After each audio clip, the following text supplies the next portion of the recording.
Hi everyone, it's Vicki here today designing for Hip Kit Club, and today's assignment is to use mixed media. So I have the stencil that's with the April kit, but I just cut it on my silhouette because my April kit hasn't arrived yet. So I've cut it on my silhouette and then I've covered it in gesso so that it will hold up better. It just makes it a little bit stronger, I think, because it's on cardstock.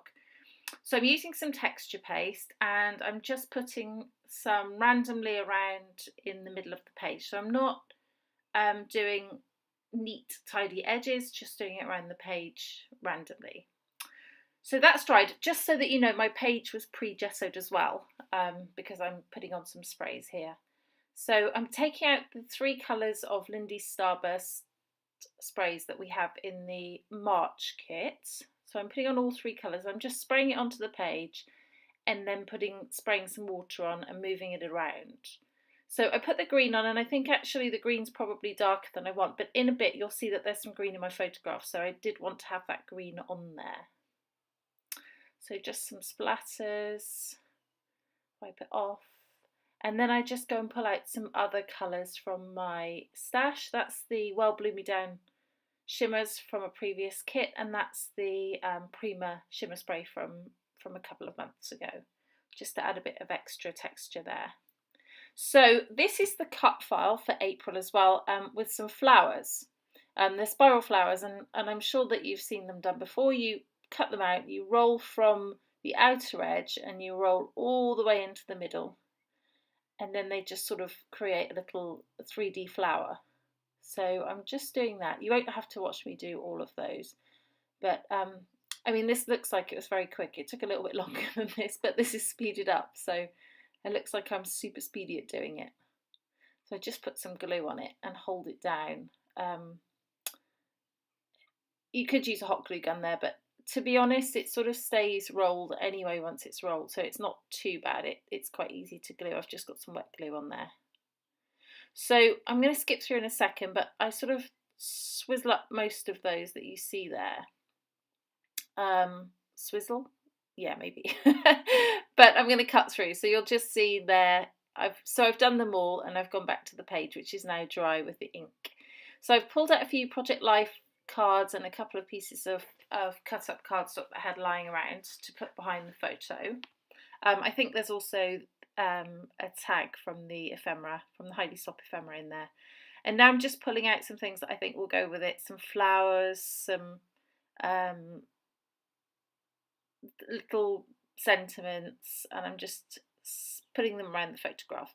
That butterfly was cut out of a Project Life card previously, but I still had it because I didn't use it, so that's what that's from. So I'm just arranging things around the page how I think that I would like to see them. And you can see in the photo there's a little bit of green in the background, so that goes with the green ink that I've put on the page. So I feel my title can be fun and sun. So this is from the chipboard, Maggie Holmes chipboard, and it works really well. So this is my two goddaughters on a swing in the park several years ago, maybe 10 years ago. They're both adults now, so it's nice seeing them still little. It's how I like to think of them. Okay, so I'm just putting together this photo cluster, and I'm going to use my tiny attacher there to stick those together, and I'm going to put some foam on the back just to raise the photo. I thought it needed to be raised because the flowers that I made are pretty 3D, so I didn't want them to be 3D on their own. And also, of course, the chipboard stickers are quite 3D.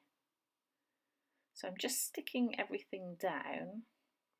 That glue in the larger bottle that I have is called Beacon 3-in-1, and it's really good for sticking anything. So I always use that if it's something a bit more bulky. But this small glue pot is just my Scotch tacky glue in a fine liner bottle, and that's perfectly fine for die cuts and regular embellishments.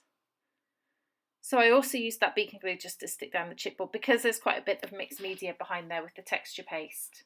I just wanted to make sure that it stuck. And I'm just pulling out some of these puffy stickers, also from Maggie Holmes, just to put some more black on there because there's black in the photo and in the title. I just wanted to pull that through. Some more puffy stickers there, and a nice little flower sticker from the exclusives, which matches in with the others, and a little camera from the Maggie Holmes sticker sheet. It's just the perfect colour, and it looks quite nice tucked in above that flower there. Okay, so I'm just playing with a couple more things to see if I want to put anything else on. I put on a couple of those little bling rhinestones. And now I'm going to start thinking about that white space at the top and bottom. There's way too much, so I just want to figure out something to do. So what I decided to do is put a piece of cardstock on the back, pattern paper on the back. So I cut off the top and bottom of the layout, which looks quite sweet sitting there all small. I put some splatters on with the pink and the blue Lindy's sprays, and then I decided to back it onto this pink Maggie Holmes paper. There we go. And I think that's it. Yep, that's the final layout. Off camera, I did some stitching just to stitch the white to the pattern paper. And here are some close-ups coming up. I hope you enjoyed it. Please let me know what you think. I would love if you could hit like and subscribe to my channel. That would be wonderful. And I will look forward to seeing you next time. Thanks for watching. Bye-bye.